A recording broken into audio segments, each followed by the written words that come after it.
കൊടുക്കുന്ന തെക്കൻ കേരള യാത്രയിൽ കടന്നു വരുന്നു.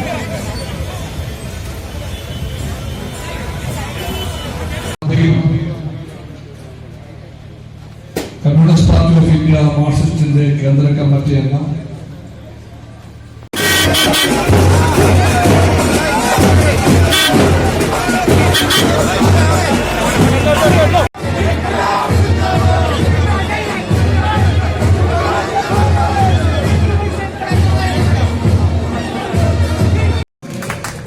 ഞങ്ങൾ 100 ദിവസം എടുത്ത് 2 യൂണിറ്റ് ആക്കി. 200 ദിവസത്തെ 2 യൂണിറ്റ് ആക്കി. എന്നിട്ട് ആ 200 ദിവസം കൊണ്ട് നടപ്പിലാക്കാൻ പോകുന്ന പരിപാടികൾ പറഞ്ഞു. അതിന് നിരവധിയായ ഉദ്ഘാടനങ്ങൾ സഹാക്കളെ, ബഹുമാനപ്പെട്ട ഗുരുജനങ്ങളെ,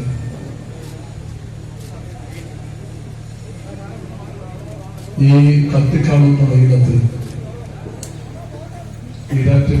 അതിന്മേൽ പുതിയ പുതിയ കല്ലുകൾ വെച്ച് കെട്ടിപ്പൊക്കി വികസനത്തിൽ ഏറ്റവും വലിയ ഒരു ദേശീയ മോഡലായി നമുക്ക് കേരളത്തെ മാറ്റണം. അതിന് LDF ജയിക്കണം, LDF വീണ്ടും വരണം. ജനങ്ങൾക്ക് അത് ബോധ്യമാണ്. അതുകൊണ്ടാണ് എല്ലാ സ്ഥലങ്ങളിലും അവർ ഒറ്റക്കെട്ടായി ഒരേ വികാരത്തോടെ ഈ രാത്രികളുടെ മുമ്പിലേക്ക് എത്തിച്ചേർന്നത്. അതിന്റെ മഹത്വം, പ്രാധാന്യം അവർക്കെല്ലാം എത്തിച്ചറിയാനാകുന്നു. അവരുടെ വോട്ടുകൾ BJPക്ക് കൈമാറണം, അതായിരുന്നു ധാരണ. പക്ഷേ ശ്രീ KG എഴുതുകയാണ്, BJP വാക്ക് പാലിച്ചു, കോൺഗ്രസ് പാലം പാലിച്ചു. അതും വായിച്ചു വേണമെന്നല്ലാതെ ഈ എല്ലാ നെറുകെട്ടാർജികത്തിന്റെയും അധ്യായങ്ങൾ കണ്ട ഈ കേരളത്തിൽ ഇത്തവണയും അവർ അതേ കാര്യം ചെയ്യുകയാണ്. പക്ഷേ ജനങ്ങൾ തീരുമാനിച്ചു കഴിഞ്ഞു. ആ തീരുമാനത്തെ അല്പം പോലും മാറ്റാൻ അവർക്കാകില്ല. എന്തെല്ലാം ശ്രമിച്ചാലും അവർക്കാകില്ല.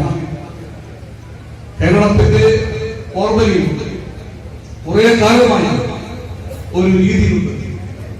ആ രീതി പ്രകാരം 5 കൊല്ലം LDF, പിന്നെ അടുത്ത 5 കൊല്ലം UDF, പിന്നെയും